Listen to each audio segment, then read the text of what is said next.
Okay, folks, how you doing today? I hope everybody's doing well. Here's my progress on the fuel lines. It is all fixed. And again, it kind of cheesed my goals of I was going to replace both fuel lines, but I just ended up replacing the rotted section that is often done with this car. But as you can see, I did exactly what my previous video said.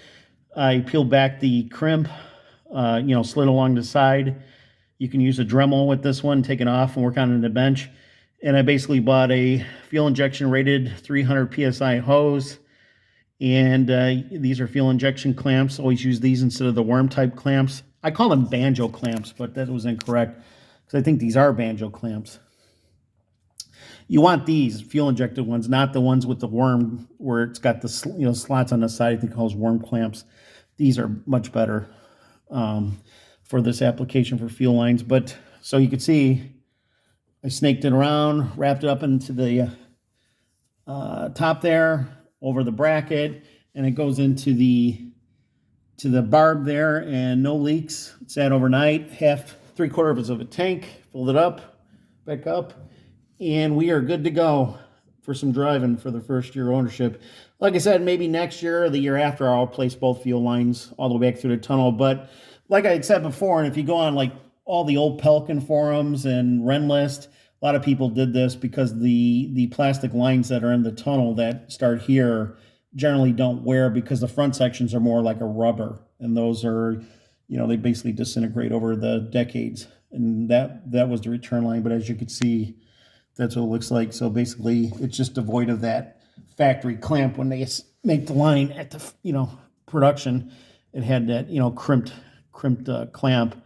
Whereas you peel that away, and then you have where you could slip a hose over it, and you could put on a fuel injection clamp. So we're good and dry now. No gas smell, nothing. So we're on to the next project, which I think I'm going to do the differential fluid and just some seals and stuff while I got it up in the air. It's missing a couple of the drain plugs. I ordered those.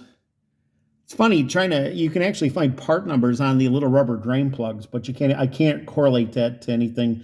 They must have replaced those or updated them for later cars.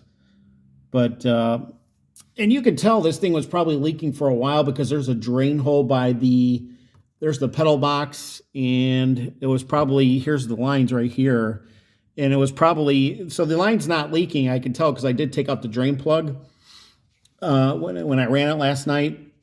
What happened was I could see where the hose was up and over the cross member as the fuel ran down and into the interior past the seal, because the seal's a little bit, you can move it a little bit and it's got that split. So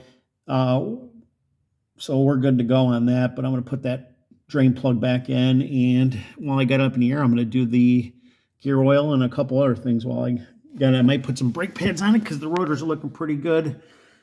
Maybe just for this year a pad slap, because I don't see any grooves in the rotors. They look like they were cut probably or newer. But on to the next project. Okay, thanks.